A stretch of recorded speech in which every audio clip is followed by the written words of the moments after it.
আসসালামু আলাইকুম এভরিওয়ান, তোমরা সবাই কেমন আছো? আশা করি সবাই ভালো আছো। আলহামদুলিল্লাহ, তোমাদের দোয়ায় আমিও ভালো আছি। আর আমার কণ্ঠটা একটু ডেবে গিয়েছে, কারণ আমার প্রচণ্ড ঠান্ডা কাশি। তো তারপর খুব কষ্ট হচ্ছিল ভয়েসগুলো দিতে। আমি তাও চেষ্টা করছি ভালো করে ভয়েস দেওয়ার, কারণ পসিবল হচ্ছিল না, খুব কাশি পাচ্ছিল। তোমরা সবাই আমার জন্য দোয়া করবা যাতে তাড়াতাড়ি আমি সুস্থ হয়ে যাই। দেখতে দেখতে রমজান মাস প্রায় শেষের দিকে, আর আজকের ভিডিওটা হচ্ছে 26 রমজানের। আর এই 26 রমজানে কোথায় যাচ্ছি, কিসের জন্য যাচ্ছি, সবটাই এই পুরো ভিডিওতে বলবো। তোমরা পাশে থেকো, পুরো ভিডিওটা দেখো।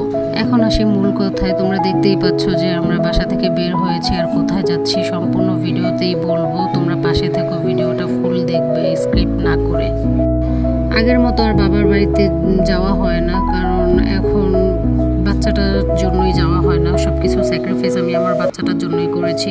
মায়েরা সবসময় সন্তানদের কথা ভেবে কেন যেন খুব অগোছালো হয়ে যায়। সন্তানদের প্রতি খেয়াল রাখতে রাখতে কখন যেন নিজেদের প্রতি যত্ন নেওয়াটা ভুলে যায়। তারপরে বলবো, যেমন আছি আলহামদুলিল্লাহ অনেক ভালো আছি আমি। কথা বলতে বলতে প্রায় বাড়ির কাছে চলে আসলাম। আর এটা হচ্ছে লাল মসজিদ। এই মসজিদ নিয়ে অনেক কথাই আছে, অনেক স্মৃতি আছে। মসজিদের সামনে যখন চলে আসলাম, আগের কথাগুলো মনে পড়ে গেছিল। তো ছোটোবেলায় এই দিক দিয়ে অনেক খেলাধুলা করতাম। যখন অনেক ছোট ছিলাম তখন অনেক খেলাধুলা করতাম। আর একটা দুঃখের স্মৃতি হচ্ছে যে এই মসজিদটার সামনে আমার খালু বাবার শেষ জানাজা পড়ানো হয়। যাক, ওসব কথা বাদ দিই, মন খারাপ না করি। তো এখন যেহেতু বাবার বাড়িতে যাচ্ছি, তো মনটা সত্যিই অনেক ভালো, কারণ অনেক দিন বাবাকে দেখিনি। আর কষ্ট একটাই যে এবারও বাবাকে দেখতে পারলাম না, কারণ আমার বাবা অনেক কাজের চাপ। বাসায় গিয়ে দেখি ছোটো মা রান্না করে বসে আছে, আর আমার ছোটো ভাইয়েরা তাকে হেল্প করেছে, কারণ সে একা হাতেই সম্পূর্ণ সবটা করেছে। আমি ছিলাম না, কারণ আমি আগে যেতে পারিনি। প্রায় টাইম 10 মিনিট আগে গিয়ে পৌঁছাইলাম। তো এইদিকে মামু ভাগিনার মহব্বত, আমার ছেলেটা এইগুলো নষ্ট করার জন্য উঠে পড়ে লাগছে। তো এই কারণে 2 মামাকে দিয়েছি ভাগিনাকে সামলানোর জন্য।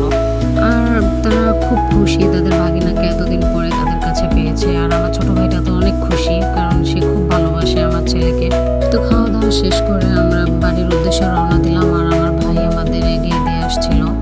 তার আসার মূল কারণ হচ্ছে তার ভাগিনাকে দেখতে দেখতে রাস্তা পর্যন্ত চলে আসছে। কিন্তু ভাগিনা তো পুরাই ঘুম, তার ঘুমের দেশে চলে গিয়েছে সে। মনটা ভীষণই খারাপ, কারণ যাকে দেখার জন্য আসছিলাম সেই বাড়িতে নেই। কারণ বাবার বাড়িতে বাবার মুখটা না দেখতে পারলে কোন মেয়েরই ভালো লাগে বলেন। তো এইভাবে রিক্সা নিয়ে চলে আসলাম রাস্তার দিকে। আর মনে মনে ভাবতেছিলাম যে আব্বুর সাথে আবার কবে দেখা হবে।